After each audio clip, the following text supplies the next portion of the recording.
And a good Thursday evening from the farm as we are bringing you Stanford women's soccer live from Laird Q. Kagan Stadium. The 11th ranked Stanford Cardinal at 3-2 on the season, hosting the San Francisco Dons out of the West Coast Conference. They are 2-1-1 on the year. Glad to have you with us. Troy Clarity and Jordan Watkins taking you through this one. Stanford with a 3-game win streak to begin the year. They knew they were going to get some tests last week in the Tar Heel State, and they did. Played well overall against number 5 Duke and number 2 North Carolina, but lost to Duke and then dropped an overtime decision against the Tar Heels last week. But still overall, Jordan, I would imagine not a lost weekend at all. Stanford, I'd imagine, learned a lot about themselves last week and maybe some things to take into account because very good chance, I would think, that Duke and North Carolina might pop up on Stanford's schedule later on down the road. And that's the thing, right? You want to have those difficult early season games just to see where you are. And like you said, where are we really good? Where do we need to improve so that way when you do see teams of that caliber again, or it might even be those same teams again, you're ready to go and get the win. So after that quick road trip back to the Eastern time zone, the Cardinal are back for 6 straight here at Laird Q. Kagan Stadium. Their first opponent of this long homestand that carries into October are the San Francisco Dons. They're 2-1-1 on the season. This is the 3rd different Pac-12 team they've already played this year. And a historical note for this series, USF has yet to beat the Cardinal, as Stanford is 8-0 overall in their last 3 meetings. Stanford outscored the Dons 22-1. Not sure if we're going to see similar things here today, but we'll see what the San Francisco Dons perhaps can pose against the Cardinal. Well, we just talked about it on Stanford's side of things in terms of having that tough out-of-conference schedule. Well, the Dons, they're doing the exact same thing. You talk about it, they've already played against Oregon and Cal in the Pac-12. You're going up against Stanford now. They have Santa Clara coming up soon, too. So they're trying to test themselves as well to get ready for when the WCC plays, and obviously you have good teams in there, too, as well. Certainly, no doubt about that. As you look at the San Francisco Dons, let's give you their starting 11 first off. In goal for the Dons is Molly Eby, a veteran keeper for the Dons who has experience against the Cardinal. We'll tell you more about that as we go along. Across the back, Samantha Kerwood-Wagner, Catherine Hill, and Kenna Roth. Allison Kaminsky also rounding out the Dons back line. In the midfield, Elle Solo, a freshman from Huntington Beach, with Jade Sprague and Jamison Ward also in the midfield. And up front for the Dons, Kalena Teufel, Kaylin Lunsford, and Marissa Vasquez. The Dons head coach is Jim Millender in his 10th year running the show on the Hilltop. He actually was previously the head coach down at USC, was 2-time Pac-10 Coach of the Year. Meanwhile, for the Stanford Cardinal, their starting 11 looks like this. Katie Meyer gets the start in goal today. She did not get the start against North Carolina. There's a story behind that. We'll tell you about that in a moment. Across the back, Kennedy Wesley, not in the starting 11 for this one. So it's Paige Rubenstein, Naomi Germa, Ayani Brandt, the freshman, and Kelly Pagador. Sierra Engie, the holding mid. Maya Doms also in the midfield with Amy Sayre, and Andrea Kitahata, the freshman flyer, up and down the wing with Belle Brady and Samantha Williams up front for the Cardinal. Well, it's normally at this point in the show I describe the weather conditions. They're a little bit strange. It's a little humid. It's about 70 degrees. But we've seen rain clouds off in the distance. And in fact, the Bay Area is under a red flag warning.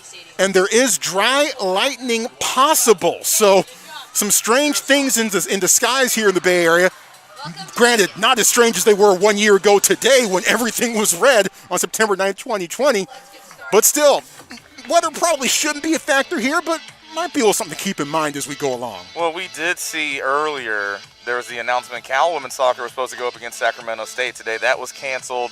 And all we really saw from it was that it was just off the advisory from local health experts. So we're not sure if that had anything to play with it. But you and I were talking about this earlier, saw a rainbow in the distance, which obviously means that not only are there rain clouds, rain's actually falling down too. Yep. But right now it's more of what you would expect, I guess you could say, from a Bay Area evening in terms of that 70s, a little chilly. Supposed to drop, I think into the lower 60s by the time we're done tonight. Well, Stanford hoping that lightning doesn't strike against them, as they have yet to lose to the Dons in the history of this series on a gorgeous overall evening, even with the strange skies off in the distance here at Laird Q. Kagan Stadium. Glad that you are here with us here on GoStanford.com.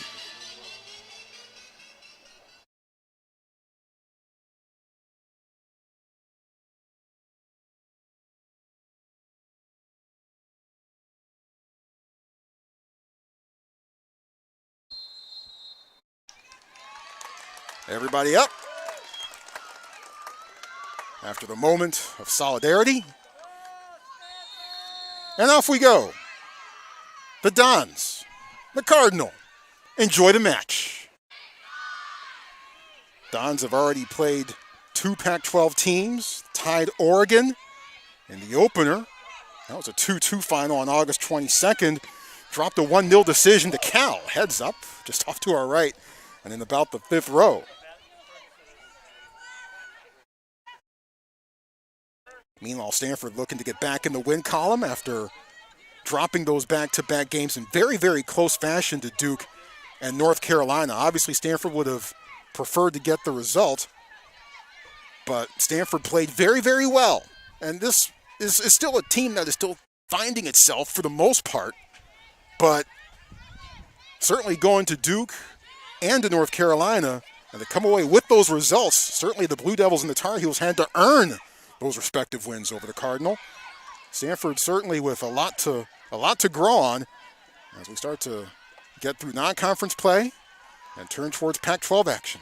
And that's the thing. I think grow is the key word there, because you look at the Stanford program, obviously what they've accomplished in recent years, and relatively speaking, pretty young this year.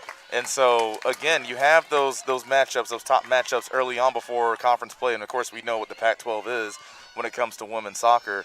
So, yeah, a lot of players still really growing and getting familiar with collegiate soccer. Molly Eby, the Dons keeper, with her first touch of the ball, the redshirt junior from Portland, Oregon. This is the 3rd game that Eby has played against the Cardinal. Started and made 11 saves against Stanford in 2018 as Katie Meyer makes her first touch of the game. The Cardinal keeper, the redshirt junior from Newbury Park, California. As Sayer tried to find Doms, instead it's chipped away by El Solo. And back to Eby. Plays it with her feet forward, skips past Doms, she's able to get it back. Doms runs the midfield like a boss, tries to squeeze it towards Kita Hata, skips off of her foot, and USF able to come away with it, but all bouncing up off of Marissa Vasquez in a place that is not legal in this sport. So Stanford with the kick, and they'll get it going. Back to Germa. Far side. Trying to slide it ahead. I believe that was Williams on the far side. Might not have quite been ready for it.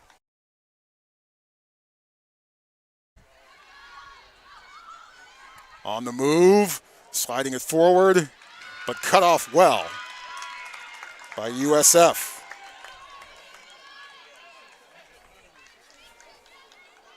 Good job by, I believe that was Samantha Kerwood-Wagner, just getting in front, using the angles. Kerwood-Wagner, the junior from Redondo Beach, California. Bounces off of Lunsford. She tries to get it back and does. Too hard off of Vasquez's foot. And back to Meyer. Well, Meyer was introduced with the team in Durham, or Chapel Hill, I should say, on Sunday. Was in the starting 11, but did not get the start. Ryan Campbell actually started for Stanford and played the first 5 minutes. Here's what happened.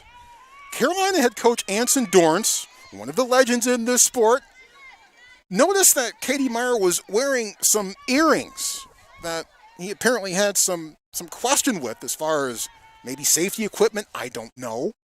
But Anson had the officials ask Katie Meyer to remove her earrings. And Katie was a bit surprised by it because she normally wears some different earrings before the game, and she removed them, but she couldn't get back in before the game. So she had to sit out the first 5 minutes while Ryan Campbell got the start against the Tar Heels. Well, look, you don't become a legend in a certain sport as a coach if you don't know how in certain given moments you can use the rules to your advantage a little bit, right? And, I mean, got to give them credit in terms of seeing that and bringing it up, because obviously, it's like you said, Katie Myers used to doing it. No one else pays attention or brings it up to notice. But now, who knows? Maybe somebody else will as well this year wearing earrings. Yeah, well, and let's face it, Katie Myers certainly a focal point. Absolutely. Versus North Carolina, given how things went in the College Cup final in 2019 between those two. Kitahara, hard strike, bending wide to the post. That's Andrea Kitahara. If you haven't seen her yet, you are in for a treat. The freshman from Hillsborough, California, scored against North Carolina on Sunday, leads the team with 3 assists, and she is an absolute handful.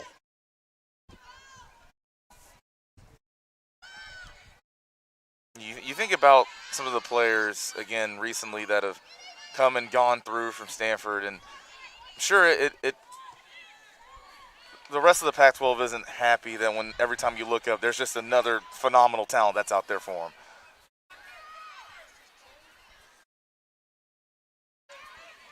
Back to Germa, the veteran, Engie. Brandt playing in the center back position. Avani Brandt, the freshman from Syosset, New York, replacing Kennedy Wesley in the starting 11 for this one. Cardinal coming up the flank, veering towards the middle. Sayer, the shove, and the whistle. Amy Sayer, sophomore from Sydney, Australia. Is that legal in rugby, that move? That little shove? Maybe. I'm not sure. That's a good question. I was actually looking at Jade Sprague for a second. Looked like she was a little slow and gimpy in getting up, number 1 for the Dons, but it looks like she's okay walking around right now. Bounces back, Pagador clears it. But Germa, the senior from San Jose. Well, when you have a young team, you have someone like Naomi Germa coming back off injury, that helps so much in that communication in the back line, of course. The co-defensive player of the year back in 2019. So obviously the talent level, we all know what Naomi Germa is, but that communication and just that experience is going to be so much more this year. And the leadership on and off the pitch. A Mac Herman Trophy watch list member to begin the season. Germa won the Pac-12 Defensive Player of the Year award in 2019. In fact, Stanford has won the last 4 Pac-12 Defensive Players of the Year awards. That usually pretends towards good things. Maybe not necessarily in 2020, in which Stanford struggled with a 6-6-2 record as they battled injury all the way throughout. Veering as Williams has it poked away. And it rolls to Eby. Yeah, I think that since you mentioned that, Troy, it's almost like Stanford women's soccer and women's volleyball. I feel like they're coming into these seasons having that same fate. That spring season, or the last year might have gone exactly how they want or hope or people expect. So coming into this year, you sleep on them a little bit, and we've already seen what the women's volleyball team is capable of after that big one they had a few weeks ago against Florida. Yep. And, of course, we talked about those close matches with the Carolina schools down on Tobacco Road, and I think even in a loss, you talk about sending a little bit of a message, and I think Stanford was still able to do that. Yeah, Stanford only dropped 1 spot in the polls after those 2 losses. Off of Kenna Roth and controlled by Pagador. So the coaches who vote in the poll not choosing to penalize Stanford too much for those 2 losses. Kitahara chases it down. 1-on-1. Finds Sayer. Sayer left foot blocked. And a timely block that was. I believe it was Roth who got a foot in there. Now fed to Engie. Engie doesn't necessarily have the window, and that's it out by Catherine Hill. And we're seeing Stanford get a lot of good looks now. We saw that first shot that was blocked from Sayer. She tried to get that extra touch, get it on her left foot, and that little delay is all that USF needed to get in position. Roth and Hill, the two cornerstones of the Dons' back line. Hill, a redshirt sophomore from Salt Lake City, was all West Coast Conference second team last year, and Kenna Roth, the freshman from Newberg, Oregon, who actually leads the team with 2 goals. The corner to Engie, spinning, no one quite there.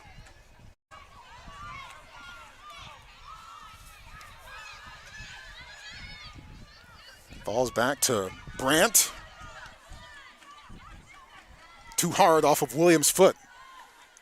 Williams on the near side here, as she started the match over on the far side. Not sure if that's a permanent deal, but we'll certainly keep an eye on that. Lurking, tried to squeeze it towards Doms, but there were too many white shirts in the way.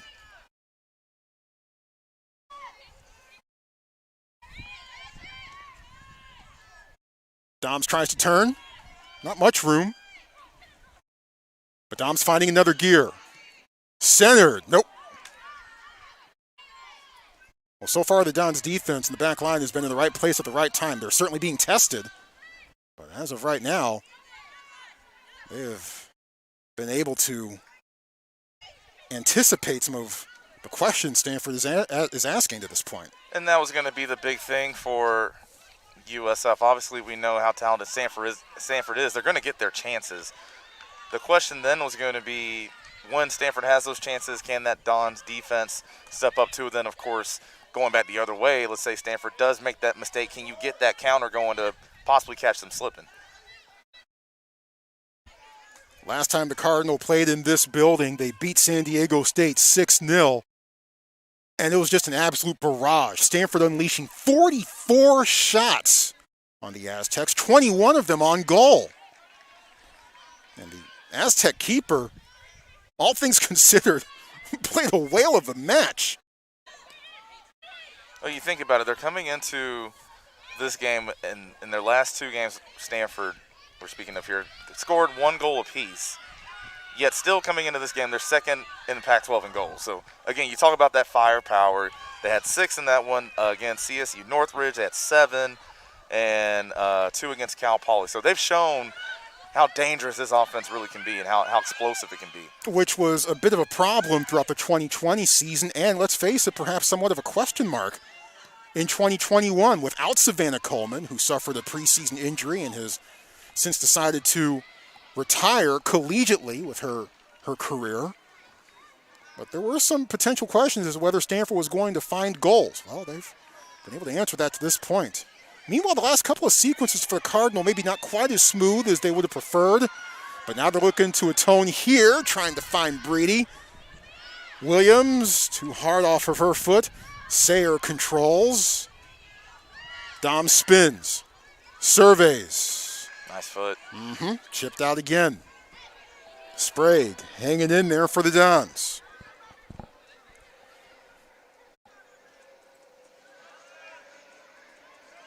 Has space and time, lets loose, but right on frame to Eby.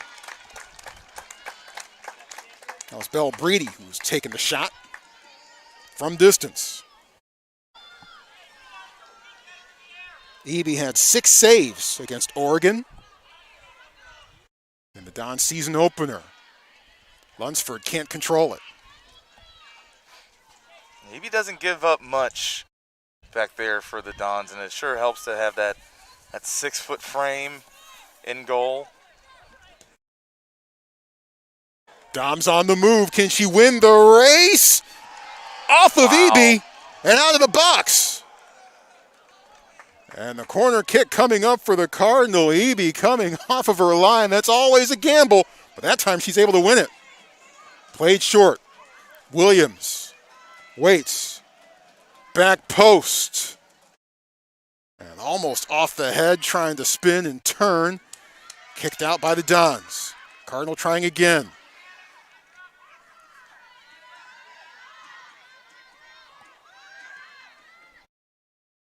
And beyond everyone.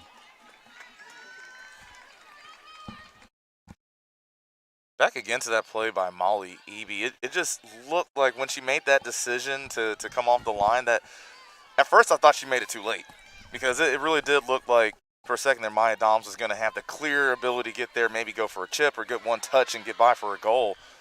A good job closing by Eby. And a good job hanging on to that ball on the far side, weaving through, chipped away for a moment, trying to get it back, but to no avail. That's Roth, who was able to get it back. Kitahara now playing on the far side. So it appears that Williams and Kitahara have switched sides.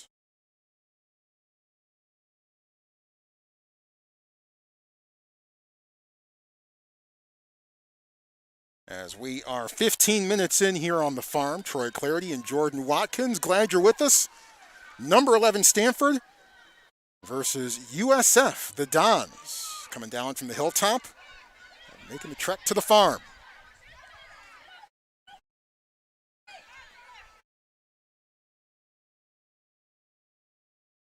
Brandt in the starting 11, replacing Wesley. Rubenstein. Brandt again. Oh boy. And intercepted by Teufel, and Brandt perhaps stopping a breakaway opportunity. Absolutely was stopping a breakaway opportunity. Kalena Teufel looked like she had a lot of room to run with. Teufel, the junior from Phoenix, Arizona. Her first collegiate goal came right here in this building against Stanford back on August 24th, 2018. Came off a corner. And her parents were in the building that day. They were actually sitting right underneath us for that one. They were super happy about those developments. Spinning, Meyer calls for it, spills off, trying to control. Sprague can't quite get a foot on it. Lunsford can't find it. And a whistle against USF. Well, a couple of perilous moments there as the ball was spilling around, and it appeared that USF might have a better shot at it, but Stanford able to hang on. Everything's definitely been tilted to the right in terms of possession so far, meaning Stanford's dominated it. But like you said, you get to see a chance, an opportunity there for the Dons. Stanford defense was ready for it. Kitahara tried to find another gear, but she is denied by Kerwood Wagner. But Germa puts a stop to that. Calmly, coolly, cleanly. Ho-hum, just another day at the office for Naomi Germa. Talk about that leadership and that experience. A lot of times that's where you see it too, in those heated, escalated moments. You slow things down, get everybody regrouped and settled.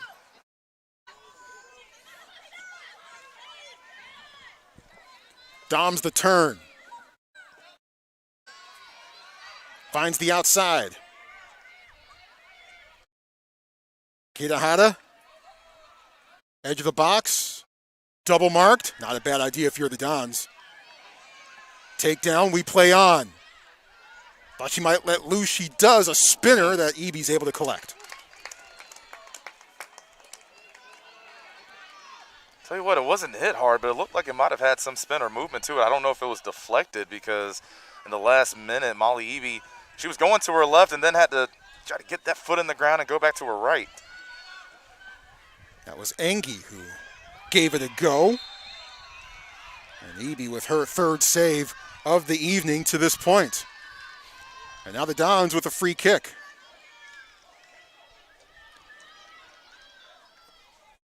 Well, Stanford maybe not quite as crisp as they have looked at other points throughout the season, but give the Dons some credit, especially defensively. They've been able to take advantage to this point. And now they have a chance in the Stanford half of the pitch. The free kick, sailing, but right to Meyer. That one had a little mustard on it. Yes, it did. And I tell you what, the Dons had a runner open up front, but Katie Meyer coming up to make that one. El Solo was there. As like you said, that ball coming in just a little too strong. Had a little dressing on it. I had a Reuben sandwich for dinner. It was really good. I'll tell you about that spot in Menlo Park in just a moment or so. Or at least off the air anyway. I'm not sure if we can do it on the air. Rubenstein on the move, heading towards the corner. Let's see what the NIL says for you, Troy, and if you can advertise it or not. I don't think NIL necessarily applies to announcers. Worth a shot, right? Hey, why not? Blocked by Williams. And off of her and out of bounds. Williams with the nonstop motor, and even though she hasn't put one in the back of the net to this point, just one assist, and now 5+ matches played this season, Williams certainly can be an absolute terror. So quick, so explosive, so savvy, finds space, finds seams in defenses where you don't expect her to be, and she can do it one-on-one. Meanwhile, Teufel turning on the Jets, finding help outside. Just outside the box. Will she let loose? Nope. One time blocked by the Cardinal. That was Solo, who didn't get a clean touch on it. She didn't have a bad idea, though. A lot of the Stanford team, very quick. Sometimes if you have a look at it, you just got to let it fly. Well, here's Williams. Stops. Left foot. Is it coming? No. Finds Doms. Now. She can hammer it. She does, but it's blocked. Roth was there, along with help from a teammate. And now Engie in the air, in the mixer, knocked away. Doms. Left foot, hard strike, on a bounce to Eby. Well, the action coming fast and furious now. It's almost like what coaches always say in basketball, right? When you're on defense, the defensive possession isn't over till you get that rebound. And right now, I mean, we saw it right there too with Stanford. They can just keep coming at you. Even if you think there were a few times there it looked like USF might have thought they cleared it out just enough, and then here comes Stanford right again with another shot opportunity. Cardinal already with 7 shots in this one, and we're coming up on the halfway point of the first half. 3 of those shots on frame. The turn. The give and go, too hard off of her foot as Brady takes a spill afterwards.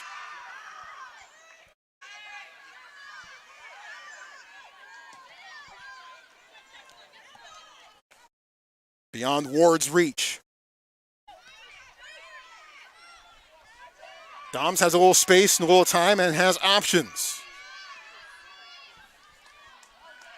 Plays it back. Pagador. In the corner. To the touchline. On a roll. And out of bounds. Corner kick coming up for the Cardinal. Their 4th of the match. Just the ability of Kitahara to even get that much room to get something to the front of the goal is impressive. Corner kick, Stanford, number 17. Cardinal head coach Paul Ratcliffe called Kitahara exceptional.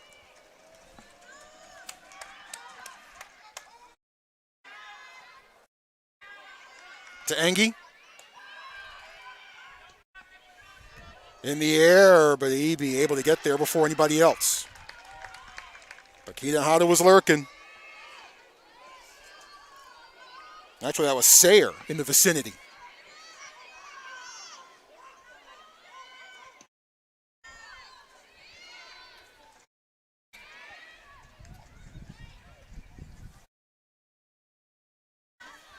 Falls to Engie. Back to Germa.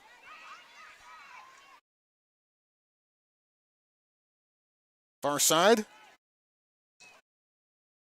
And sent into the stands along the far sideline in the reserved seats here at Laird Q. Kagan Stadium, which provide terrific sightlines, especially when they hold the spring football game in this building. The sightlines on that far side are just absolutely top-notch. Stanford football holding its spring football game back in the stadium this spring, mostly because Kagan Stadium was being used for soccer this past spring. Normally in the spring it's used for lacrosse, but with last Sports season being what it was, lacrosse moved over to Stanford Stadium. That's where the Pac-12 lacrosse tournament was held. And both men's and women's soccer, who normally inhabit this place in the fall, made this place their home during the spring. Brandt with the step over. Kitahara, who's come back to this side. Tries to get it back. The chip, Kitahara off target. Like the idea. And now you finally start to see a bit more crisp ball movement for the Cardinal. That was beautiful, and you saw the build-up just coming that whole way through. Just couldn't get a good final touch on it towards the goal. But, Troy, you mentioned something interesting. You talked about how both men's and women's, they had spring, and now they're back to fall. Of course, one of the things that's been discussed, and I know it's going to be up for discussion very soon, is having that split season, if you will, that half in spring, half in fall, where you can play the one game per week. And it's similar to what so many other leagues, whether it's youth leagues or even the professional leagues, where you have that kind of split season, if you will, go to that structure. Meanwhile, Pagador did well to hang in there and knock the ball beyond the touchline. Dons with their first corner kick of the match. Marissa Vasquez to take it. She was all West Coast Conference honorable mention last year. Tied for a team high with 4 points. In the air, penalty spot. Meyer the punch out. Falls to Roth, sends it back. But a Cardinal there to block it. Swatted away. Off the crossbar. Holy smokes. Don's not quite done yet. As Sprague tries to control it. It's Hill. Cardinal want a handball. They don't get it. How did those not go in? Meyer with the swat and then getting help from the crossbar. Especially the one from Sprague. I thought that one was for sure good. And that one, a much less helter-skelter sequence for Meyer and the Cardinal defense.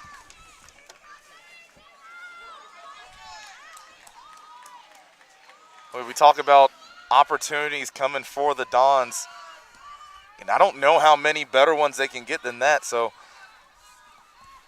we'll see going forward, because, sometimes, too, when you're coming into a match and not fully sure just in terms of how things match up, and obviously I know USF, they're feeling pretty confident with how they've played Pac-12 opposition already. But, of course, whenever you can get a chance to take advantage of opportunities and especially get a lead here, which Stanford women's team here in Kagan, they're not used to playing from behind. Tried to split the defense. Dons hang in there again. Skips off of Stanford. USF to throw it in. Well, back to what we were mentioning before we were so rudely interrupted by that action. Yes, with the spring and the fall seasons for soccer, and I know this has certainly been a big discussion on the men's side. Yes. Cal head coach Kevin Grimes and I have talked about it ad nauseum just about every time that we talk. It's the so-called 21st century model where they split the season in half, play half in the fall, half in the spring, and hold the championship in the spring. And the idea is to be able to spread the season out a bit more, because it's certainly a sprint in the fall.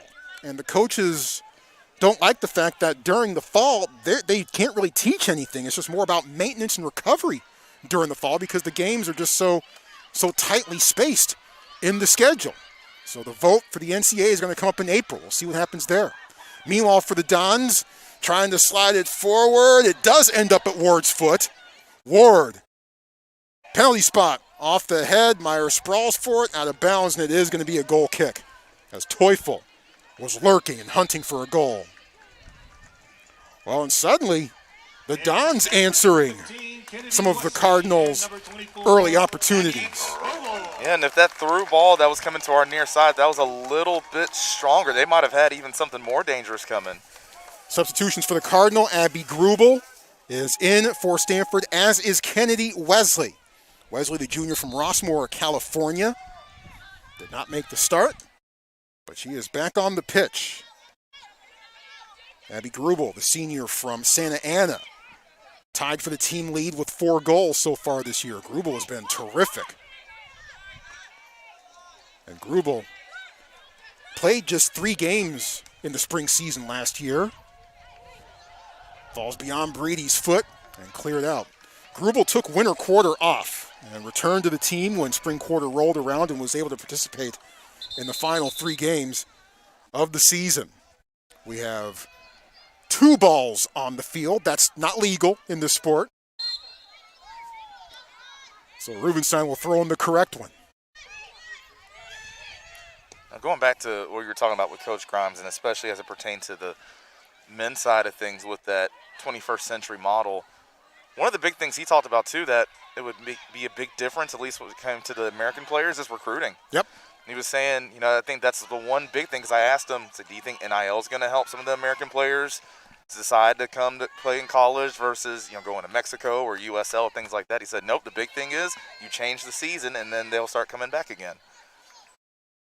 Because they've had such a shift now going to find the international recruits more so than trying to get the best American prospects to stay statewide. Yeah, and you see that more so on the men's side, Yes. where it seems like, some of these rosters out there are predominantly international players.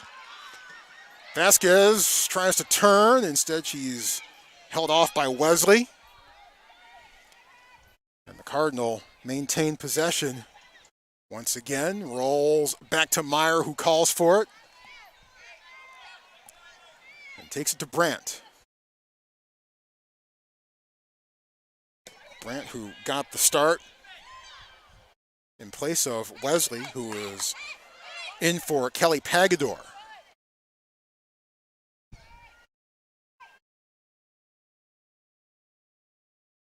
And now Germa with it again. Just over 30 minutes in, we're still scoreless here at Kagan Stadium.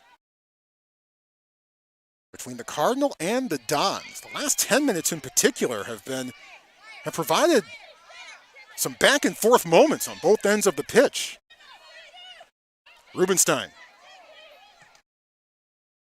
somehow spins its way to Brady, beats one, finds help, shot over the top. Well, Maya Doms is not afraid to strike from distance. Gave it a go there, but it was well out of harm's way. For San Francisco, number 22, Samantha Reyes. Substitution for the Don. Samantha Reyes comes in for USF. She's a freshman from Chino, California, appearing now in just her second match of the season. Was club teammates with a couple of her current USF teammates. That was almost taken back by Stanford.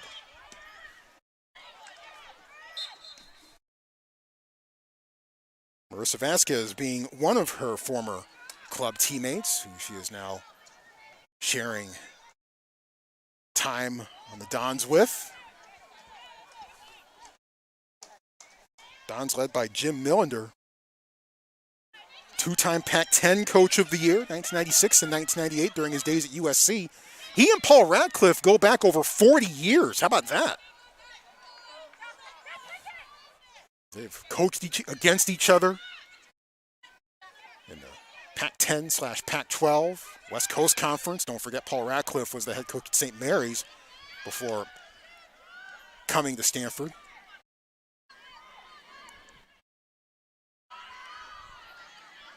It's always pretty impressive how those work out. Where you know someone for so long, you're still coaching against each other, and also in the meantime, you've done such phenomenal jobs with their respective universities. So, talking presently, obviously Paul Radcliffe. If you go on, if you go onto the Stanford website and you go on his bio, this is what they say about him: the most successful coach in more than 100 years of Stanford soccer among men or women.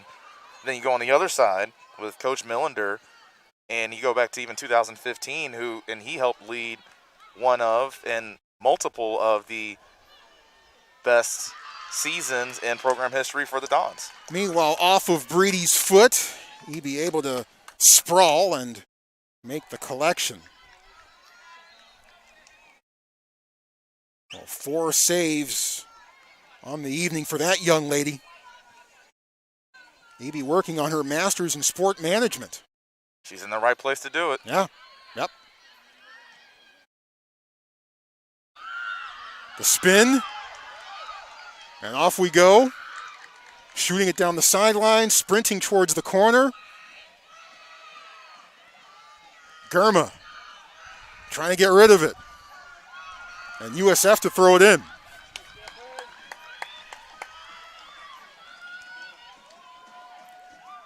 Cardinal defense perhaps on the verge of being tested once more. In the corner. Out of bounds.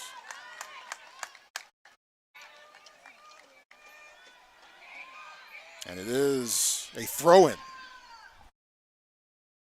It's in that part of the pitch where it's a little tough to tell whether it was a throw-in or a kick coming up. Who's it off of? Stanford, corner kick. Second one coming up for the Dons. And some hooting and hollering from the Dons bench as they've turned up the volume a bit. Well, again, they have that confidence knowing they can hang around Pac-12 teams, but also as time goes on, and we talked about how they've had some really good opportunities, that confidence is building even more to make something happen here tonight too. You can hear it on the bench. From Vasquez. Back post, beyond Meyer. And blocked out of bounds. Will be a goal kick for the Cardinal. Well, you kind of have your heart stop for a moment or so when that ball sails beyond the keeper. But fortunately, Stanford able to be up to the challenge. Katie Duong coming into the match for Stanford. She's a junior transfer from the University of Minnesota, originally from Portland, Oregon. Duong was all Big Ten second team last year and made the Big Ten all-freshman team in 2019. Duong in for Doms. Stanford's had some pretty good success in school history with people coming over from Minnesota. Talk about Jessica Allister with softball. She used to coach there. Now doing really good things, bringing back that program. Still blows my mind that they won 56 games her last year with Minnesota, and they kind of got shafted in the NCAA selection festivities that year. She's not too thrilled about it either. No. Ahead to Breedy. Back and chip towards Rubenstein.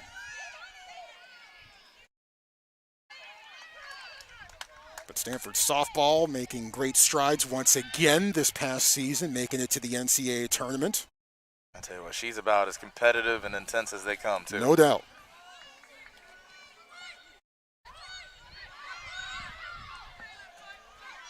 Who's that two? Rubenstein hangs on to it as there were two Cardinal in about the same spot, but Rubenstein takes control and command of the situation, finds a teammate. The chipper, nope, not quite enough on it. Settled. Grubel Nice. Gets it back in traffic. And dispossessed by the Dons. Vasquez off and running. 3-on-2. Vasquez ahead Lunsford. And well done by the Cardinal defense. I thought Vasquez was going to play the other way. They had a runner open. I believe that was Teufel on the right side, but went to the left. Brandt with the shutdown move, but a fantastic ball here. Can't find the foot and taken away by the Cardinal. Well, the defense able to swarm and prevent any shot, much less a clean one in that sequence. Because if USF had been able to get a foot on that one, that would have been real trouble. I tell you what, if you look at the last, I'd say 15 minutes or so, and you were to tell me that USF has had the better opportunities offensively, I'd have to agree with you. Yeah, no question. I don't think there's any question about it.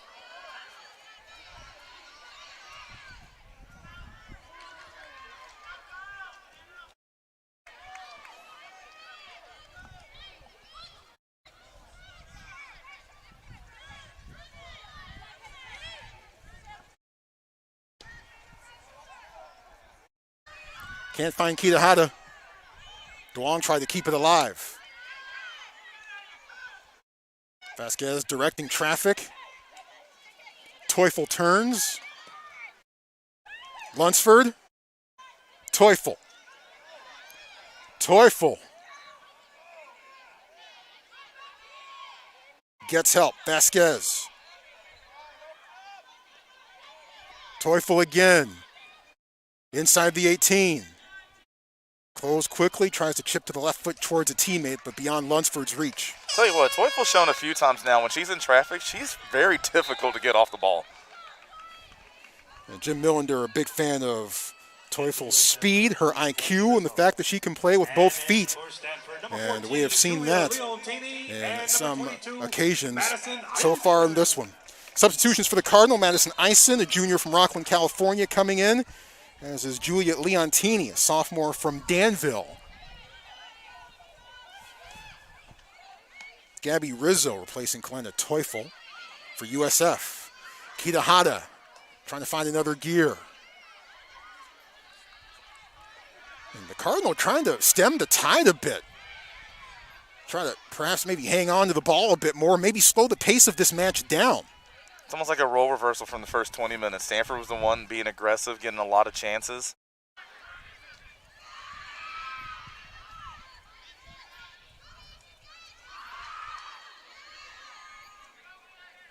And crazy enough, as much as it's felt like a lot of momentum's been with USF, you look at the shots, it's still 10-4 Stanford. Yep.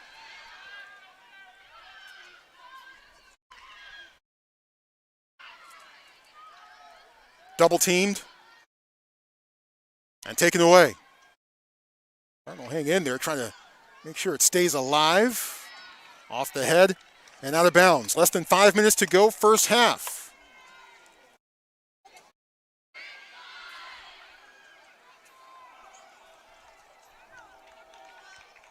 Cardinal with 5 shots on goal. USF with 1. But right now, perhaps the biggest sequence in this match is when USF had a couple of good, clean looks at it. Meyer swatted one away, and then USF hit the crossbar just seconds later. That was in the 26th minute. Two white shirts bump into each other, but they're able to hang on and keep possession. Down the line. Out of bounds, Stanford to throw it in.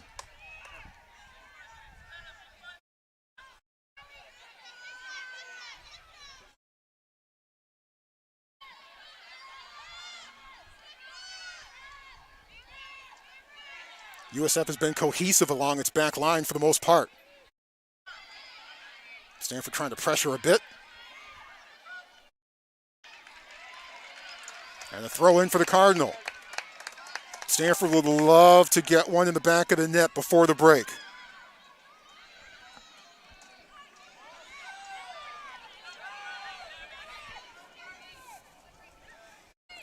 Rubenstein weaving. Breedy sets up a teammate inside the 18. Looking to center. Blocked. Corner kick. 3 minutes to go. Corner kick, Stanford. Number 6, Katie Duong. Katie Duong to take it.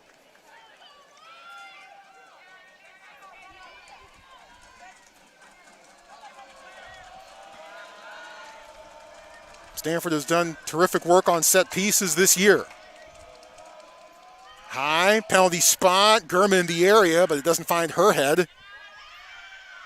Trying to send it back, a hard shot, blocked by the Dons. Might as well put one on, though. You get now another chance at a corner.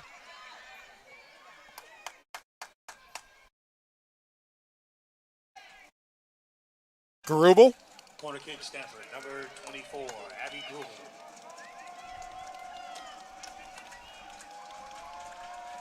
Front post, no.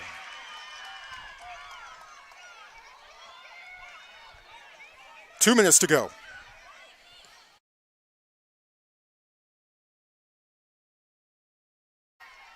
And out of bounds.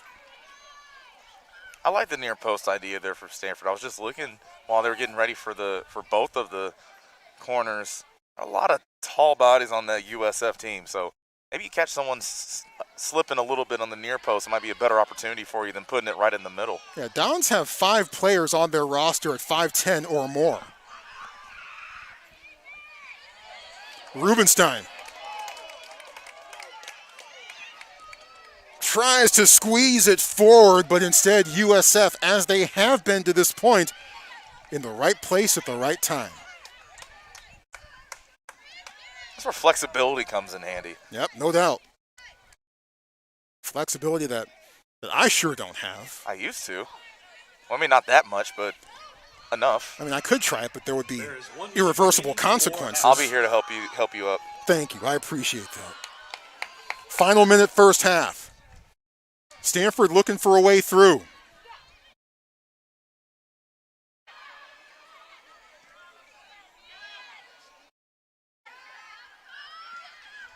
Kerwood Wagner in the area. Back to Germa. That was actually Reyes defensively for the Dons. Rubenstein with 30 seconds to go. Bending. Nope. Germa. Bounces beyond Duong. Sizing it up. Waiting. And playing it back. 10, 9, 8, 7, 6. Over to the far side. 4, 3. Brady with time running out. 1. Well wide of the net. And with that, the first half comes to a close. There is no First score. 20 minutes of this match appear to go about as you might have scripted it, with Stanford playing on the front foot and getting good opportunities. But the second half of the first half, evenly played, maybe even tilted a bit more towards USF. And at the half, it's Stanford 0, USF 0. It's interesting in situations like this. Usually you would say the underdog, if you will, USF, you'd say that they're happy to go in. Hey, it's 0-0. But actually, I think if you ask me, they're probably even a little bummed that it's not maybe 1-0 or 2-0 with some of the chances that they had. Hit off the crossbar in the 26th minute, just a couple seconds after Meyer had to swat one away that appeared destined for the back of the net. But that is only the half of it. We're at the half here at Kagan Stadium, scoreless between USF and Stanford. Second half to begin in a few minutes. We'll be right back. Troy Clarity, Jordan Watkins on GoStanford.com. Thank you.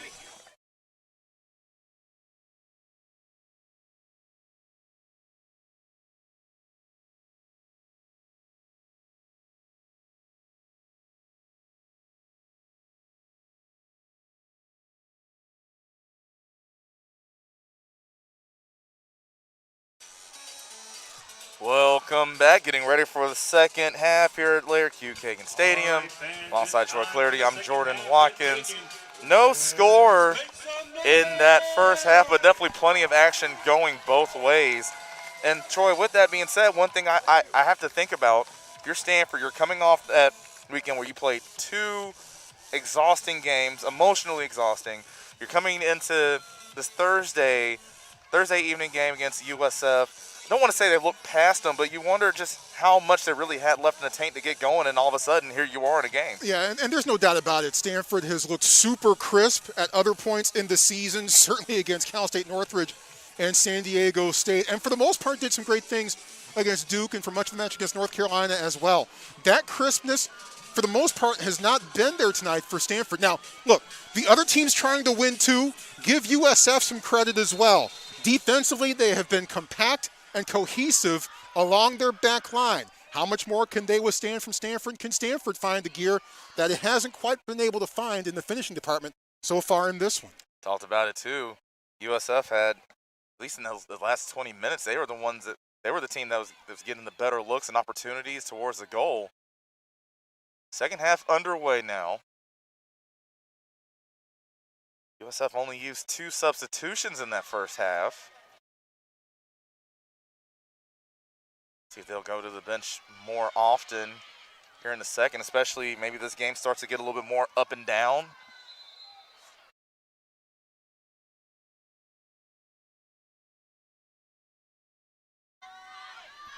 Stanford coming wide. Here's Wesley.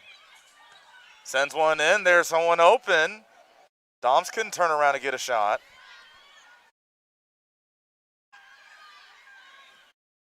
Stanford already looking with a good look.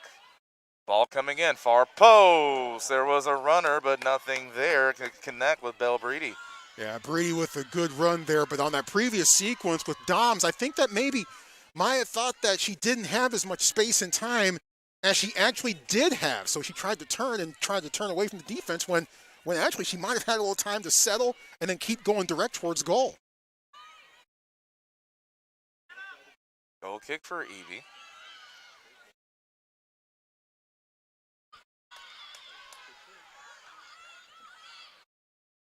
Stanford once again on the attack.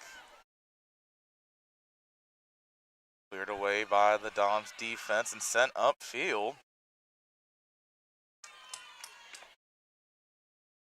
Lunsford looked like she had body position for a second, but couldn't control it completely. Stanford coming the other way. Again, we told you, started off in the 70s, beginning of tonight, right around 7 o'clock, but it's definitely cooled off a little bit more and a little breeze coming in as well. Ball coming in. There's Doms, gets a head on it.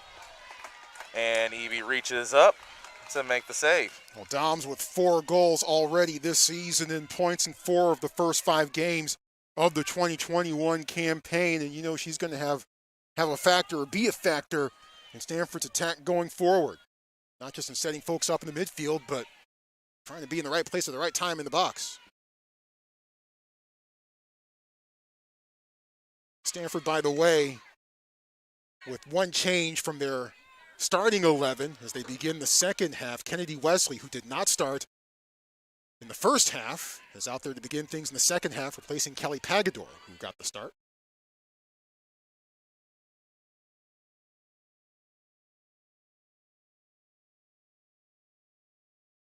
And right on cue. Always helps when the action matches the production. Here is Wesley on the ball. Sent it back to Germa.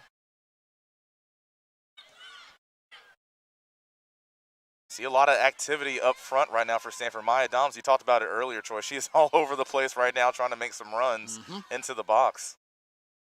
And also coming back and showing for the ball, and the Cardinal are trying to build out of the back. Headed toward the goal, nobody there. Wesley comes up. Very active so far early in this second half. Grubel loads up, that's blocked down. Vasquez with some fancy footwork trying to bring the ball forward, and now she will. We actually saw her make a good run earlier in that first half, too. Ball sent on, it's pretty well. It's a little strong. Germa's going to hustle back, though, and get there.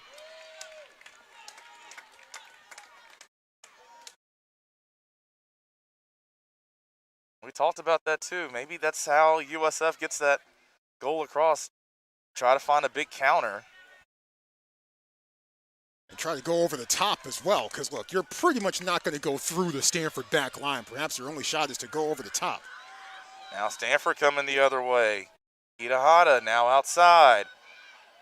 See if Stanford can get a ball in. Nice move off the right foot coming in from Samantha Williams is blocked out of bounds, and I believe it's going to be a throw. Well, Stanford's shooting lanes were largely unimpeded by San Diego State a couple weeks ago. That's a big reason why the Cardinal were able to unleash 44 shots against the Aztecs that night. So far, the Dons have been in the way and done a great job of clogging Stanford's shooting windows to this point in the match. Of course, 44 shots will help your shots per game averages. Stanford coming into this one just under 22 as they almost had a chance to connect on the back post. As Vasquez sends it away.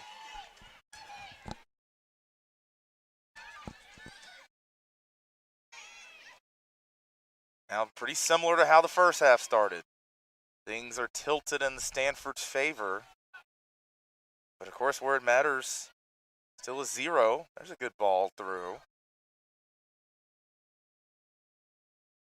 And not much doing. Good job from the Dons defense. Now here might be a chance to get a ball in. It is. That's whiffed in the box from the Dons defense. Good move, Grubel. Off the left foot. Finds Doms in the middle. Saved. Doms again. No, saved again. 2 good looks for Maya Doms and nothing to show for it. Boy, Molly Eby coming up tremendous for USF. Came in tied for second in the WCC in goals allowed so far this year. 2 huge saves. Now the Dons the other way. And they had a runner going through, but right between her legs, that was intended for Vasquez. And Katie Meyer will go to get it back for Stanford. Boy, and all the Stanford fans and cake and exhaling and trying to get ready for the next sequence. It was Samantha Williams at the other end who had those two fantastic looks that were stoned by Molly Eby. Yeah, correct. Excuse me on that. It was Samantha Williams.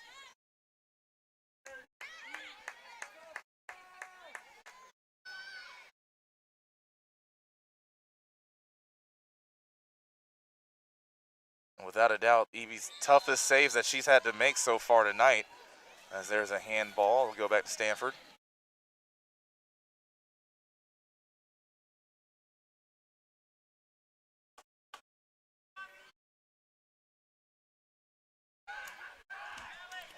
Set pieces, situational soccer. Stanford usually excels in this department. And Troy talked about a little earlier about the Stanford being crisp and what we've seen earlier in the year. That one's pretty well in and almost had two chances really to put one towards goal, but nothing showing for it. Yeah, Wesley, I believe, had the last crack at it as the ball fell near her feet.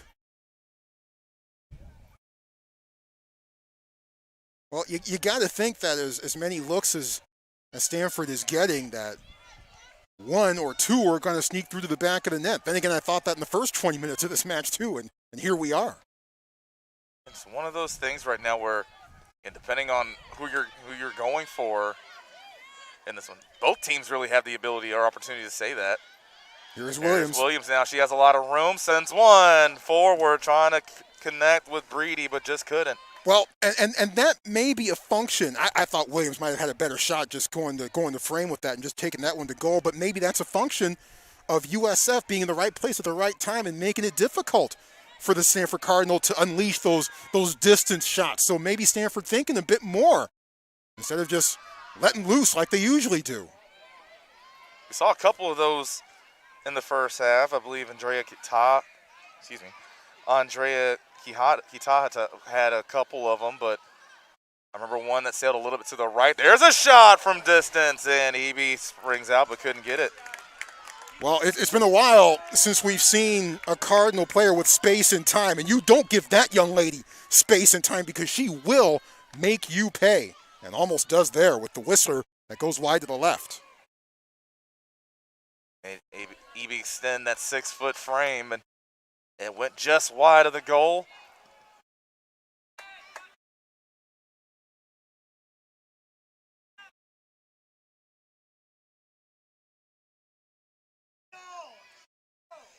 That's sent out of bounds. It'll go to USF, and we'll have our first substitution of the second half.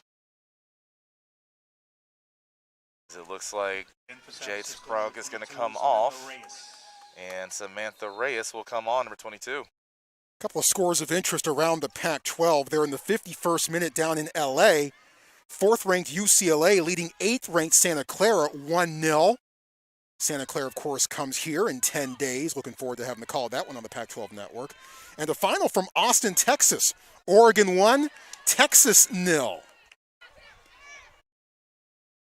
Breaks my heart every time the Texas Longhorns lose. Boy, it just breaks me all up inside. It's a safe space, Troy. I'll get the couch out for you. Vasquez sending it forward, but nothing really there. Well, in a couple of years, Oregon beating Texas will somehow just mean more. I see what you did there. Of course, the SEC reference, Texas and Oklahoma enjoying the conference. Of course, now the Big 12, they're left with their questions, but saw Cincinnati just recently filled out the application to join the Big 12. They're looking at a few others. They've been begging to join the Big 12 for years. Yes, they have. Williams, a lot of room. A couple of runners going back post, but she's going to send it a little back. Now comes into the box. Dribbling to Spey, coming from Breedy. Sends it wide. Here comes a ball in, but right there to Eby, waiting for it on the near post.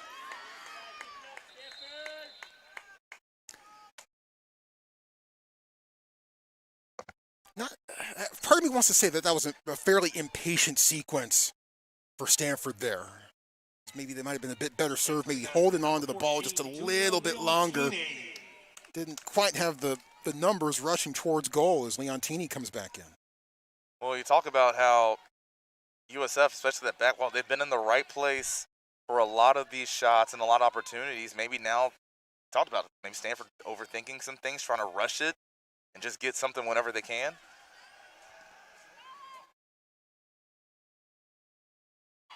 Headed forward. Dom's tried to play it on the full head of speed. Stanford still in possession. Look at the dribbling in the middle, but the shot goes a little high from Leontini. Boy, if Doms had been able to hang on to that and go off to the races, that would have been an incredible sequence. A head full of steam. Just forgot one thing with her.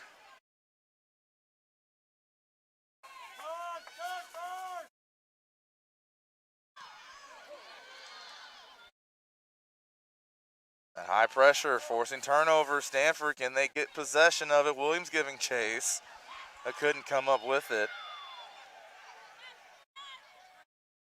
USF trying to control it, and there is a mistake from that back line for USF. Gives a throw into Stanford. And that's such an underrated facet of Williams' game. Her pressure forces defenders to make mistakes. It's already resulted in at least 2 goals for Stanford so far this year. Now looking to set up potentially another. Here comes a long shot, and that's going to be off to the right. Well, I mean, there's such a thing to be said for shot selection, right? I mean, I'm not really sure that was that might have needed to be the end of that sequence there.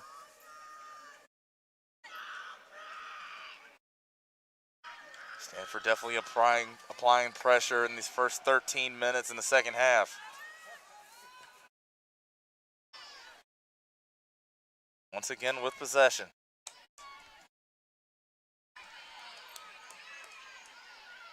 Might have some potential runners on the far post if they can get inside in a position to send one in. Looks like they will. There's the ball. Dom's tried to play it. It's loose.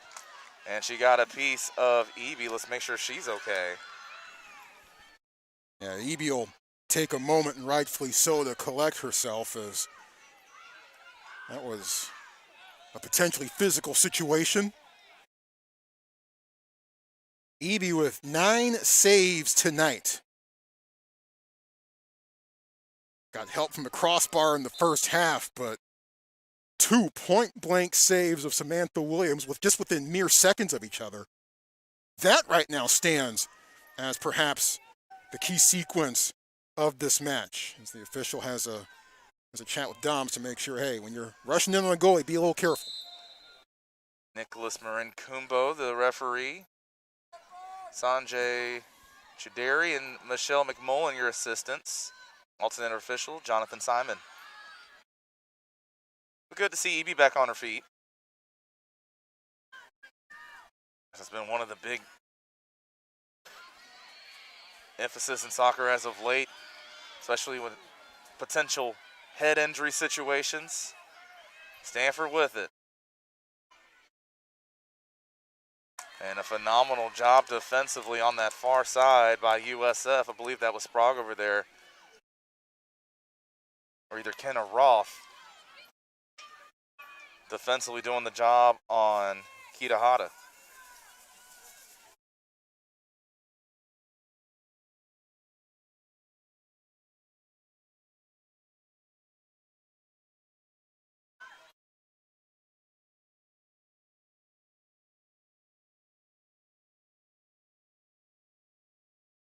USF trying to play it forward. Teufel gave it a chase. Stanford in possession. Now you see some high pressure coming from the Dons as well. Wesley keeps that in.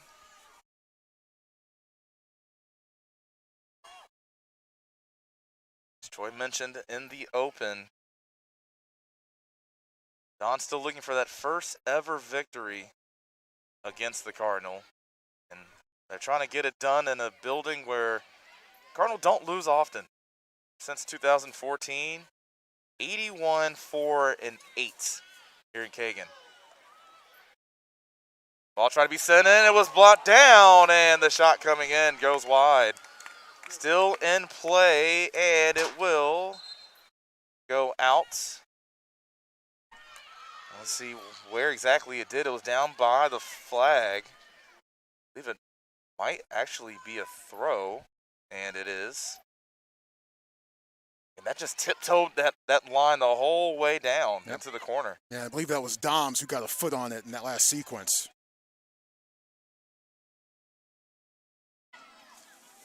Speaking of Doms getting up, trying to make the play there, then that hits her, and we're going to get the handball call. Not really much she could do there to get out of that way anyway.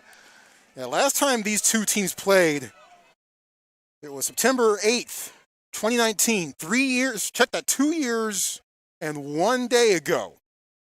Stanford won that one 9-0. Katarina Macario with 3 goals and an assist that night. This game has not looked like that game at all to this point.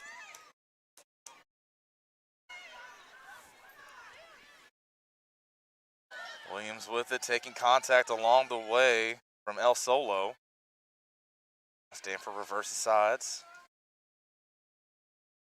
A lot of room in the middle. Stanford's going to take it. Reedy has it now, going out to the corner. Can it come back inside? Good move. There's a shot. Eby was there for it. Rebound. Nothing there. Tell you what, Molly Eby, somebody get the ice tub going for her now. Well, Eby had 11 saves against Stanford 3 years ago. That's at least 10. I'm not sure if they're going to give a second shot attempt on that sequence at the very end for Stanford, but that's at least one. They do give her one, so right now she's sitting at 10 saves in this one. Just 4 away from what she had all season coming into tonight. Been very busy, very effective. Vasquez on it. Tried to put one in towards the middle. Nobody's there. And it finds the foot of Katie Meyer. Well, Stanford and USF were supposed to play each other in February of last year. But unfortunately, that game got scuttled due to COVID-19 issues. Stanford was also supposed to open their season against Santa Clara last season, but Santa Clara didn't get back to training until much later than Stanford did. Ball coming in, drops down. Williams gives chase, so does Eby, and Eby wins the race. So they decided to hold off on that contest, and we'll see Stanford and Santa Clara in 10 days. But so Stanford was supposed to start off with a couple of West Coast Conference opponents last year. They did start off with Pepperdine. But this match was supposed to be held here last year, was not for obvious reasons. Talk about Santa Clara and Stanford, Bay Area matchup, and also, of course, the recent championship matchup, if you will. Santa Clara bringing it home last season, or Stanford 2019.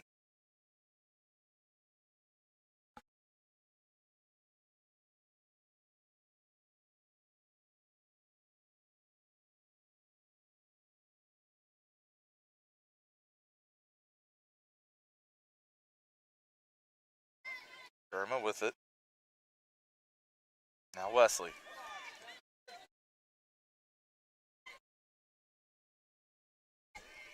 A lot more methodical right now, Stanford offensively. Now they're going to try to push Breedy. Looked like she stopped her run. No, Wesley was trying to hit her. Again, you see the block up front. Williams comes up with it. A good job defensively again by the Dons. Well, Kerwood Wagner. Yeah. And And that's a scary sight. And yes, I think that's a bloody nose. Yeah. For Kennedy Wesley.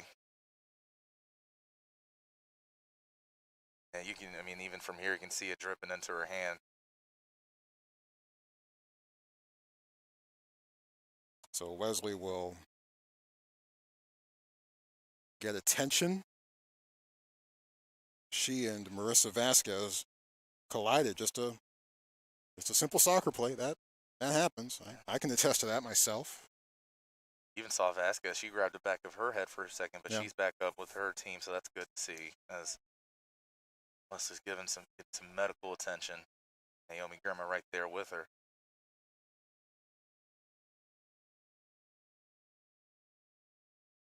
So we started all 19 game she played in that spring season. Also a member of the Pac-12 Academic Honor Roll. Now up to her feet, and you know this crowd here is going to give her a good round of applause.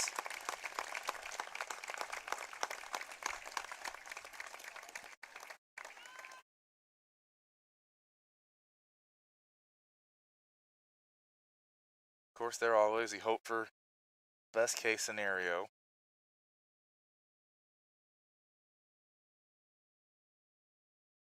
That was such a vicious collision.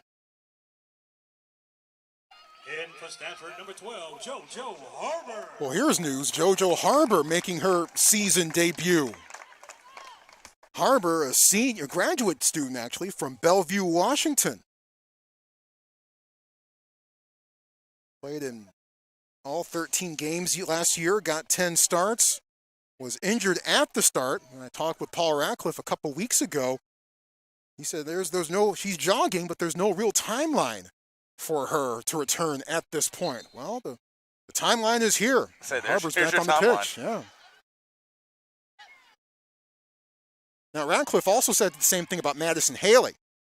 As of a couple weeks ago, Haley was jogging, but no timetable yet for her return. And she is still in warm-ups and not dressed for this game. But Harbor making her season debut. Stanford happy to have, when she is back, Madison Haley back for another year.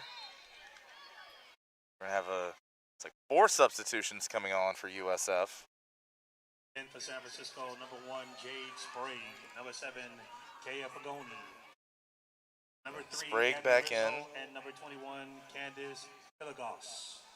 Gabby Rizzo coming back in as well. Kaya Pagoni.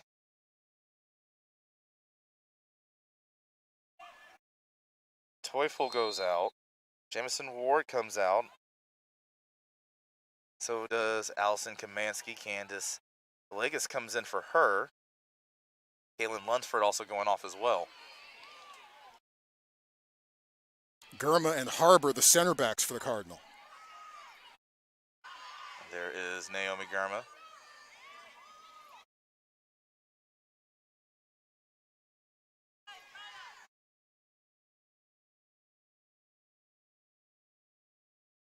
Troy talked earlier about the injuries that Stanford faced and had to deal with during that spring season, and a couple players still on their way back. So for the first time because with that spring season and injuries were a big part of it, it's the first time ever since Paul Ratcliffe's been at the helm that Stanford's missed the postseason. But to go back to 1997, the last time Stanford did make the NCAAs.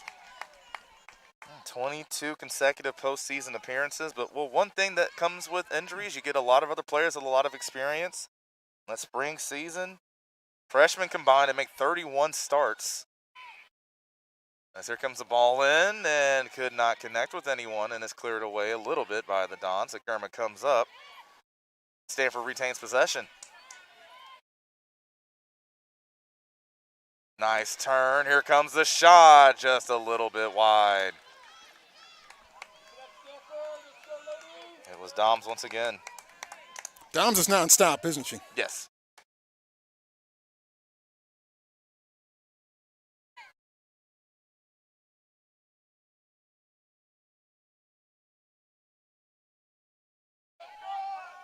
Again, the Dons already surpassing the amount of subs that we saw in that first half, which you would expect to see.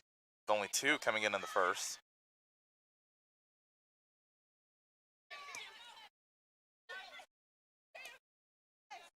We should also mention a couple other young ladies who suffered injuries for Stanford during the course of last season. The twins, the Paulson twins, and Sarah and Catherine. Catherine likely out for the year. Sarah may be available by year's end. But even then, Paul Ratcliffe says, even if she is available, if we don't have to play her, we might opt not to. Good recovery from Naomi Gurma to come clear that ball away as Vasquez was making a run for it. And that was such a surreal sequence as Catherine Paulson got hurt in the 11th minute against USC. And then Sarah got hurt literally 2 minutes later.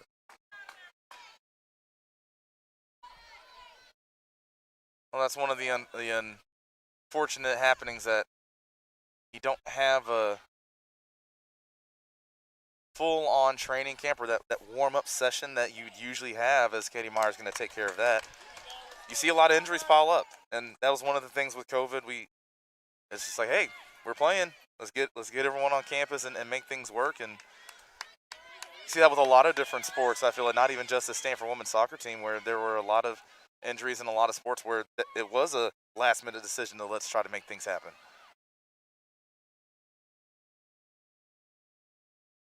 We're sending it up the line, just a little too strong as it rolls out of bounds.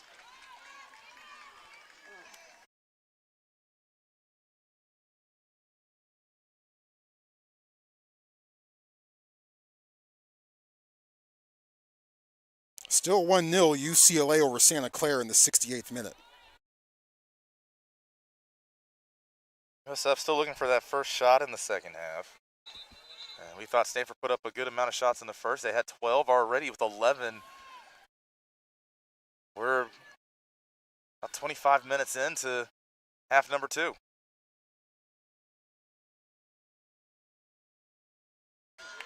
A lot of room for Stanford. They're going to send one for the back post. Here comes a chance, and there was a little bit of a collision. It looked like Doms was getting ready to load up for a shot. And that took her off the spot. Here comes another ball in, and it's headed away. Vasquez giving chase. She keeps it in and sends one down, but Garma should be there to take care of it, and she is.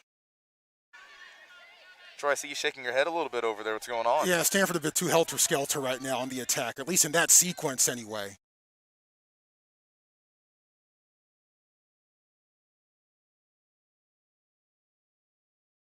Here they come once again.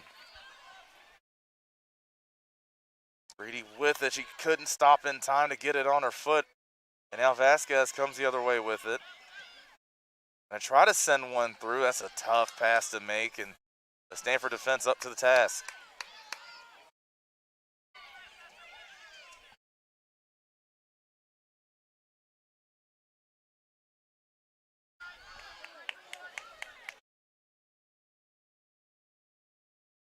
Possession with it. Stanford's going to get it back. Tried to go across. Nothing there, and that clears blocked down. Stanford with it again, some room. That's Harbor. Now goes back wide once again. Let's see if Stanford can get one in. On the ground, no one there. It's in the box, it's off the post, and it's in for goal.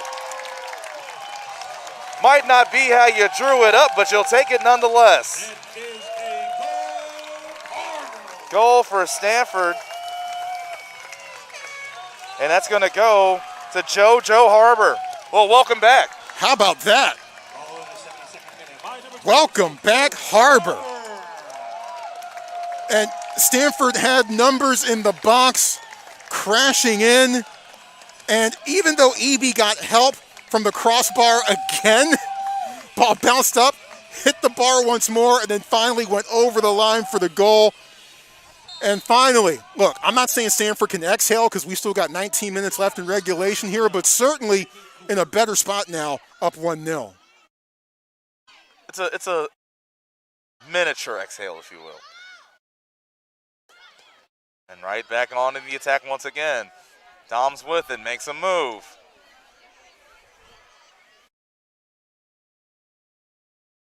They play it wide. Doms has room. They get it right back to her. Makes a move to her right. Sprague all over it. Yeah, Sprague has done well, I think, defensively. WCC All-Freshman member in the spring season.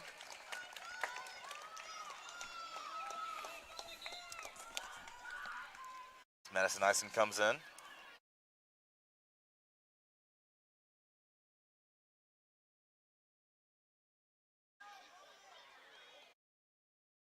Good run on it, but once again, the Dons defense is there. If anything, it was almost like, I believe that was Allison Kamansky who's down. She was led right into the challenge, if you will. Yeah. Boy, JoJo Harbor coming into the match and then just minutes later getting the goal to put the Cardinal ahead. Graduate student from Bellevue, Washington, spent most of her career at left back. Might remember the 2018 season when she stepped in for Tegan McGrady, and also started there for much of the 2019 season. Gatorade Player of the Year for the state of Washington back in 2016, a well-decorated player before coming to the farm, and now Harbor announcing her presence back to the Stanford lineup in a big way. Near post, it goes through. How did that sneak through all the way? Yeah, Maya Doms might be thinking the same thing. I don't think she was quite ready for it. Harbor looking to put one back in, but phenomenal job defensively by Kaya Pagoni. Pagoni, 5'10". Jim Millender says that she has a dominating presence.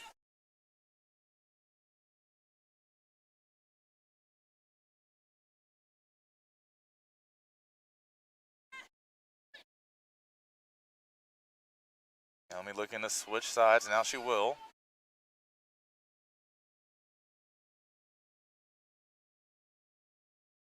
That's headed back.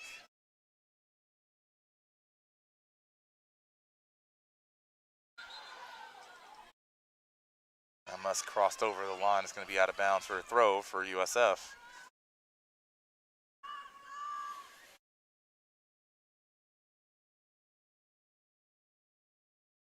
We were talking about the ties earlier with Paul Ratcliffe and Jim Millender on the matchups they've had. Of course, Paul Ratcliffe back in the day, 3-time WCC Coach of the Year.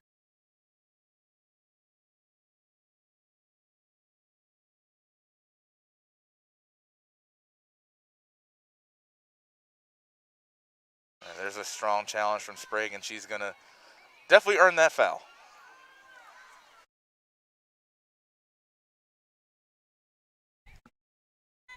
Harbor with a lot of room. Sends one in front. Nobody was really there, but Stanford's still on it. Doms has it. Looks like she was trying to load up potentially for a shot. Now lays it off outside. Ball comes back in near post. But we talked about that in the first half too, as that one sails high and over the goal. So we said maybe going near post might be the best bet for Stanford on these crosses in, just because of the size of USF. Sure. Try to beat him to the post instead of beat him in the air as the ball sails over towards the back post. His height certainly has its advantages when you're trying to win 50-50 balls in the air. And the advantage to the Dons in that category. Samantha Williams lays it off. Here comes another shot for Stanford. Saved by Eby. Can they get another shot? Breedy did, and it's blocked out of bounds. Perfect spot for Anna Gorlock. Yeah, and Samantha Kerwood-Wagner as well. She has had some critical shot blocks and big defensive moments. And Molly Eby once again with another critical save. Right place at the right time. Here comes the ball in towards the near post. Not fully there. Harbor has it. Tried to make a turn. No, but it was left off, and a sprawling save again by Eby. Corner for Stanford. Yeah, Leontini, I like the idea there because she certainly had the window and the angle to put it on frame. Maybe not as strong a hit as she might have liked, but I certainly like the idea. Number 10, Maya Dom. Ball comes in, and the flag goes up. Wow. Well, it's not often that you find someone that open in the box, and, well, that's the reason why. Breedy in offside position.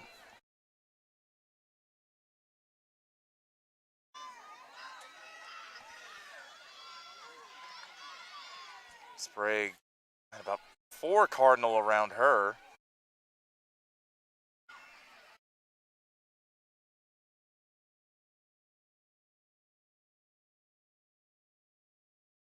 Stanford up on that far side. That's where a lot of the build-up's been for them the second half. Loose ball in the box.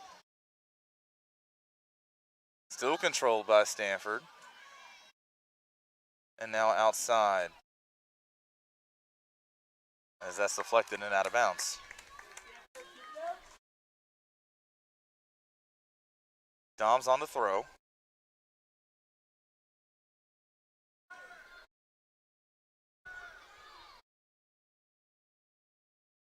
A lot of traffic on the far side right now. See Harbor, she's ever so slightly starting to creep up towards that back post if they can get something over towards her. And now they do. Now Harbor trying to go one-on-one. Goes outside, good move. And she puts something towards the box. There's a collision. Where's the ball? They're trying to look for it now between Harbor's legs. And there's a whistle. Really? I guess they're going to say Harbor was the one that was trapping it between her legs, between her feet. And so it goes the other way. All right. Definitely a if you say so call, I would say. Headed back forward. Now Breedy controls, gives to Doms. Now out wide. Here comes an opportunity for Stanford. Here comes the shot. And Evie was there ready for it, but she couldn't control it. And it's going to be a corner for Stanford. Well, and let's pay attention to what happens here, because sometimes you have little plays like that where the keeper can't corral it and it goes out of bounds off of her. Next thing you know, Stanford with a chance to perhaps convert and make this a 2-goal game. Stanford not sending it in right away. Now they will. It's headed back, though, by the Dons. And there's a good turn. They're trying to get out on the attack, but the Stanford defense is there. Nice little fake pass to buy some time.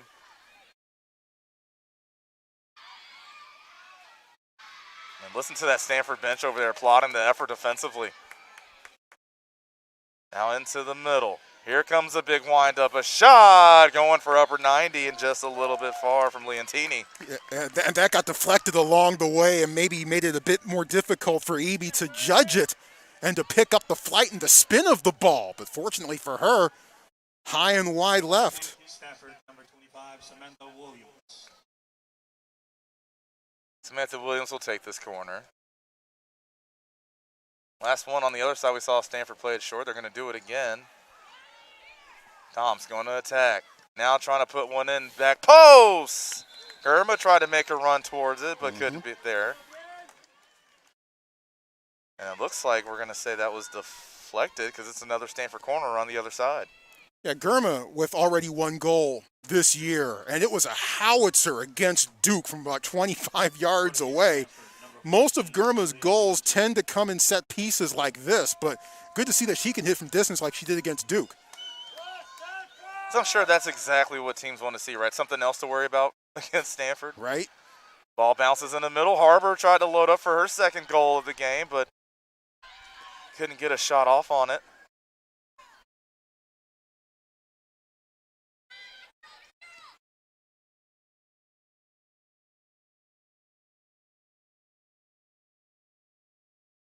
Stanford's really been using that right side. Breedy made a near post run.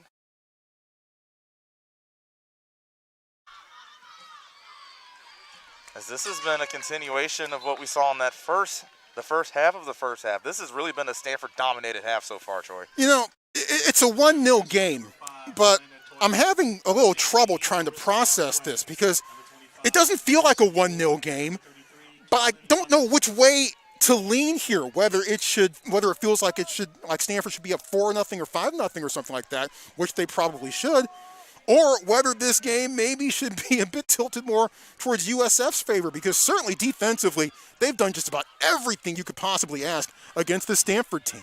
And think about some of those first half opportunities that they didn't capitalize on too. Sure, no doubt.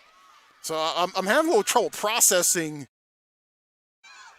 this 1-0 score at this point. Now here's some offensive buildup that we haven't seen for a while. Good move from Rizzo. Sends one to the middle. It goes all the way through. Now there's a sprint for it, and USF will win it. Stanford once again trying to get the ball back. You see Maya Doms once again all over the place.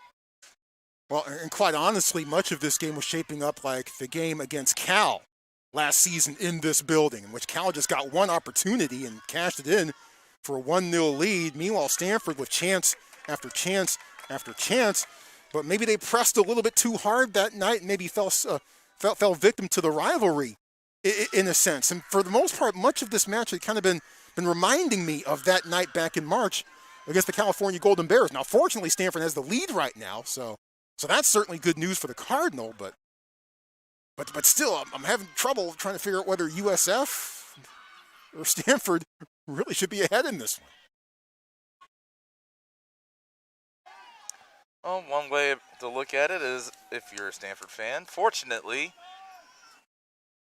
the goal in the net, they do not have to judge who should be winning. It's just a matter of who actually gets it across that line. Wait a minute. And, of course, so far, it's been Stanford. Wait a minute. Who's paying us to do this game? Stanford? There you go. Stanford should be up 7-0.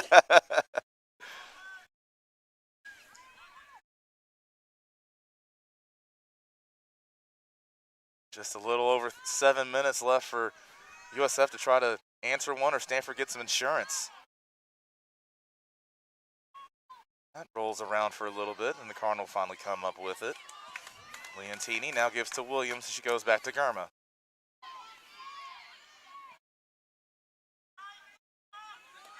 Now Harbor. Williams.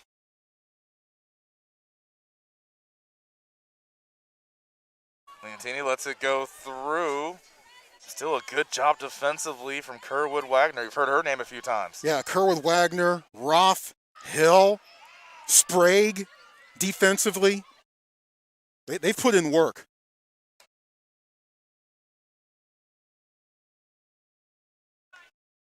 USF was picked 7th in the West Coast Conference preseason poll, by the way. Santa Clara was picked to win the whole thing, rightfully so. In that spring season, they came off a year where they had the second hardest strength of schedule.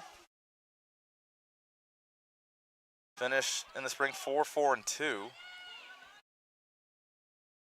Stanford.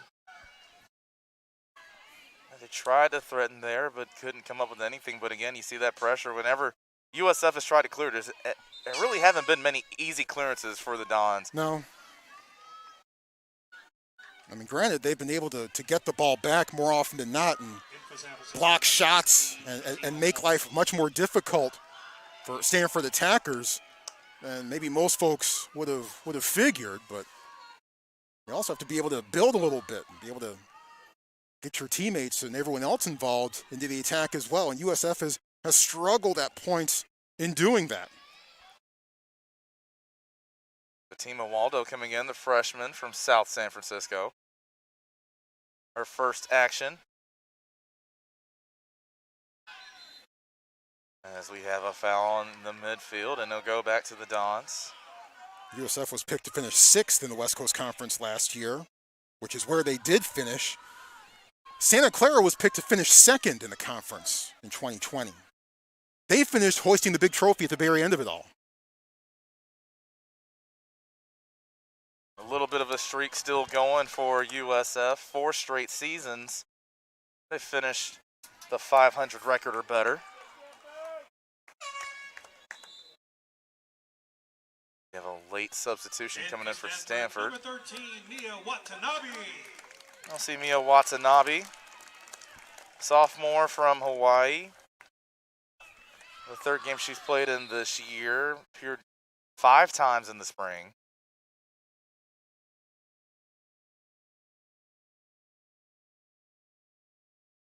So we're having a conversation with Jim Millender and our head referee, Nicholas Marinkumbo.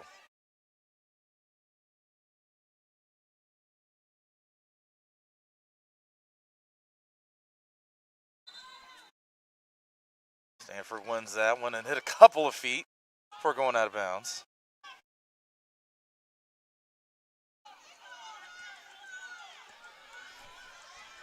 A lot of room over here. They try to go there. That's a strong hit. Oh, Watanabe's still able to get it before it goes out of bounds.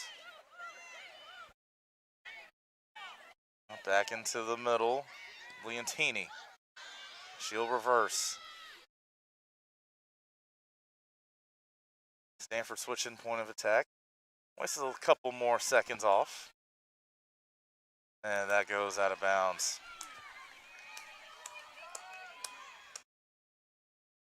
Under 4 minutes to go now in regulation.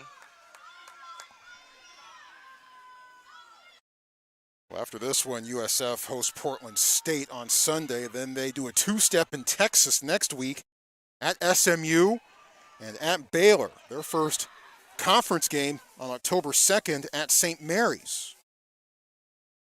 They will face Santa Clara on September 25th. That won't be a conference match, but the one that they'll play down in Santa Clara on October 16th will be. They get to see Santa Clara just 6 days after Stanford does. Before that, Stanford also going against Loyola Marymount. That's going to be on Sunday. Before, on the 24th, that's when Pac-12 play starts, as the Utes will come to the farm. Hideki Nakata making his return. Former Stanford associate head coach, now running the show in Salt Lake City.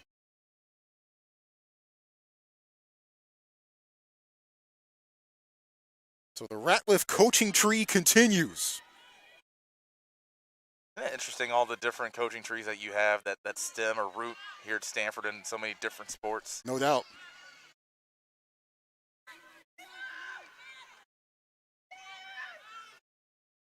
About 2.5 minutes. SF has to try to get something going. Vasquez couldn't get it, but still in Don control, but there's a turnover from Solo. Rizzo was calling for it on the near side, just couldn't quite get it out there. And Doms controls it. A good challenge from Jamison Ward. Is there any late magic for the Dons?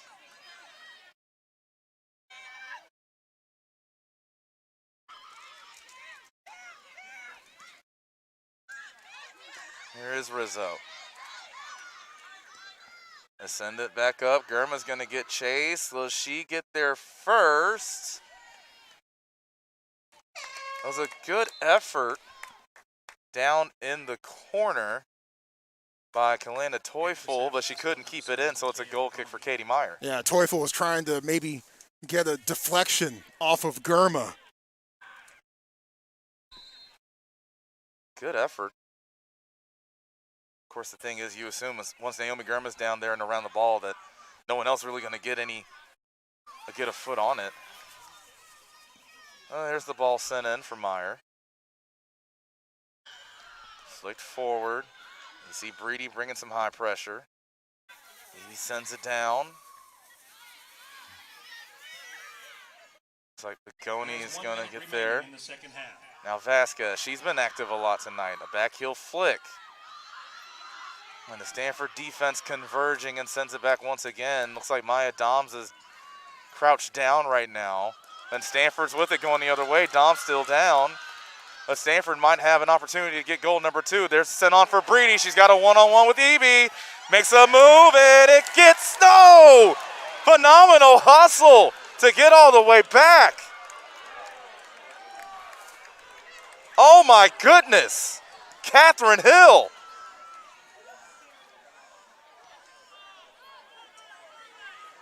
Dom's now back to her feet. The fans here at Kagan still clamoring over that phenomenal defensive effort.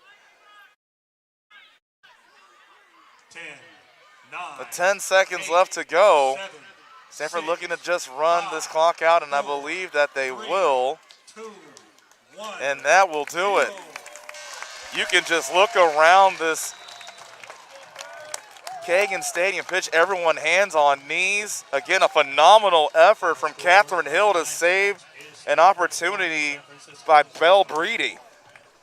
But at the end of it, it's all for naught, unfortunately, and Stanford still will get the win 1-0. Well, the final score, I don't think, tells this story of what truly happened here tonight. You could argue that Stanford should have won this game 5-0, 6-0. They did outshoot USF 30-4 and put 15 shots on goal to USF's 1. So you could say that Stanford should have won this game by 5-6 goals. You could also say that the Dons played much better, especially defensively, than this result that they're walking out of here tonight with. Both of those things can be true. And I don't think there's much question that Stanford maybe not quite was as sharp and as crisp as they have looked at other points throughout the season. Jet lag, coming off of 2 tough games at Duke and North Carolina, not sure. We'll see about that. I'm sure Paul Ratcliffe has thoughts. But either way you look at it, 1-0, Stanford, I think, in a lot of ways, perhaps maybe happy to walk out of the building with that result and getting the win here tonight. And, of course, you don't go out looking for moral victories. But on the other hand, if you're San Francisco, I tell you what, after the way you played the 3 Pac-12 teams, and, of course, especially tonight, you're looking at yourself saying, there's no way that we're only going to finish 7th at the WCC. Yeah, and look, the West Coast Conference is a pretty difficult Yes. league to go through in women's soccer as well, with some fantastic teams. And, oh, by the way, you have the defending national champs that you have to bump into. USF's going to have to do that twice. Man, defensively, Kerwood Wagner, Hill with the save off the line in the 90th minute, Roth and Molly Eby, who gets 13 saves, and Hill gets credit with the save off the line as well. You know what? They gave up the one opportunity to JoJo Harbor with the goal in the 72nd minute that ended up being the decider here. But defensively, those young ladies played about as well as I've seen maybe any team play against Stanford defensively over the last couple of years or so. So kudos to USF and Jim Millender for playing like they did, and perhaps this bodes well for them going forward. But for Stanford, exhale, take the W, and keep it moving. Yeah, at the end of the day, that's all that matters, right? You look at the win column. You'll take an ugly win over an ugly loss any given day of the week. Well, that will do it here for us. Thank you to Charlie Colon and the rest of our phenomenal staff. Coach Troy Clarity, always a phenomenal time calling a game with you. Safe travels on your way to Southern California as you get ready for Stanford USC this weekend in football. And I am Jordan Watkins. Thanks again, everyone, for tuning in. Be safe tonight. Have a phenomenal weekend. Again, your final score here at Larry Q. Kagan Stadium. The Stanford Cardinal on top in a very closely fought match, 1-0 over the San Francisco Dons.